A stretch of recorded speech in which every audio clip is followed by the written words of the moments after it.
with billboards in Times Square, dating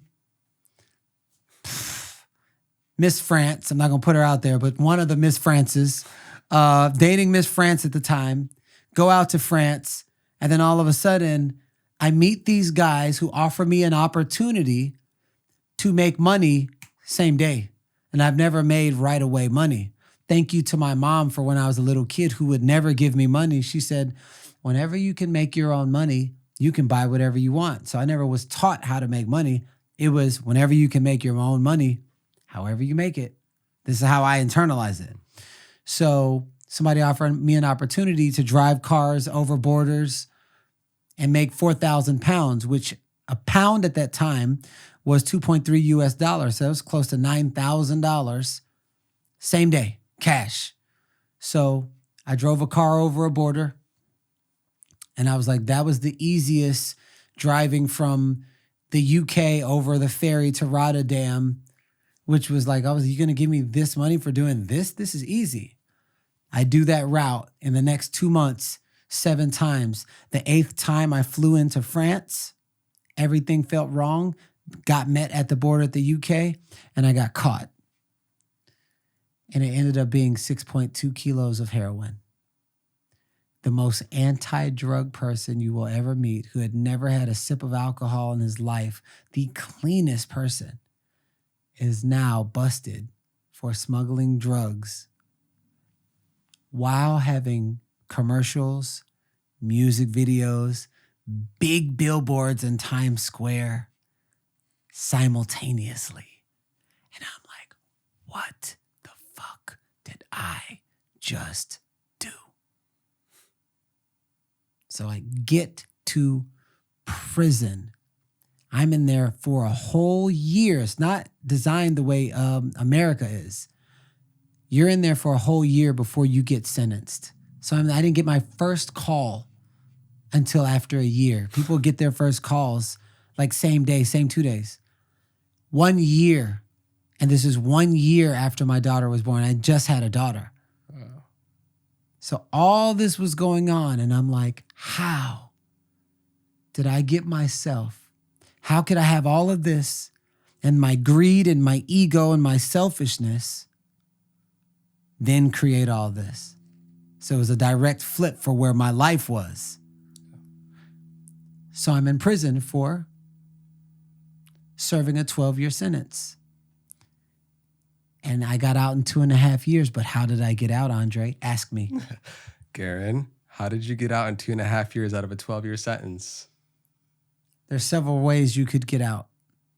You can be an informant. You can snitch on somebody, or a way I discovered. Or you could just try to escape. You can, the 4 ways. Try to escape, or the way that I unconsciously discovered. I started reading this book, The Power of Positive Thinking. Seems like every time I read the book, The Power of Positive Thinking, it gets me into a state, and whatever that frequency is creates miracles. They're allowing us to watch Shawshank Redemption, which is a movie once a month, but they were allowing us to watch that movie, which is a movie that's based out of prison. And Anthony Dufresne, which is Tim Robbins, he said, they can take anything they want away from me, but they can't take away my mind. And I don't know what it was about that phrase, but all of a sudden my mind goes, poof. I know exactly why I'm in prison. Because when I was free, I used to always say, I feel like I'm so far away from where I'm supposed to be, like I'm in prison inside of my own body. And I was like, I put myself here because I would say it every day. But if I can think myself to prison, well, in that case, I'm a free man. And I just kept saying, I'm free, I'm free.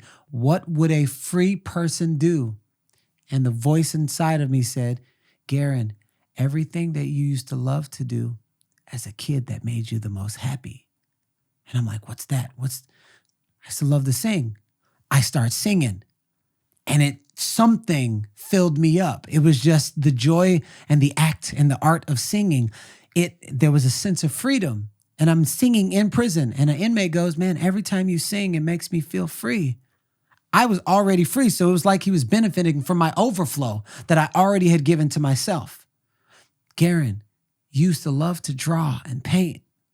So I started drawing and painting, but like from the energy of the little kid, not adult doing it, from the energy of the little kid. I'm excited and I want to paint like this. And there's this joy that welled up, painting portraits of other inmates' families and things. They're crying. And I'm like, there's something happening. I don't know what it is, but my brain is going like this. And there's this energy that's welling up. Then it's like, Garrain, you love inspiring people. And all of a sudden I'm learning French and then I'm saying these different things in French and people are like, oh man, you're like a guru. They would say you're a guru and you're like a wizard. They're telling me this. And this is before I was in tune with nature like I am now. Garrain, run. You love to run. No, I'm literally arguing with the thing that's telling me to run. Why? Because outside nobody's running. I saw fights, I saw drug deals, I saw stabbings and everything. And a little voice, nobody's running, saying, Garrain, run. So finally one day I started running and I'm running. And all of a sudden I feel the most potent of that energy just overtake me. 30 days, there was 60 something inmates running with me. There was less fights, less drug deals, less stabbings. And I'm not aware of what's happening. And when I felt free, I want everybody to hear this. No president, no side, blue or red or whatever, can take away your freedom. Because in losing my freedom, my actual freedom, because I was in actual prison, I discovered my freedom. So nobody can take away what only you can give to yourself. So while I was in prison, far away, I felt free because I was doing all the stuff that brought the most joy to little Garrain. And when I embodied the characteristics of freedom, magically, they called me out of nowhere. They'd already tested the drugs 3 times, 6.2 kilos of heroin. And then all of a sudden, my state changed. I am a free man. Doesn't matter what's going on outside of me. I am free. Garrain, we retested the drugs. 90% was fake.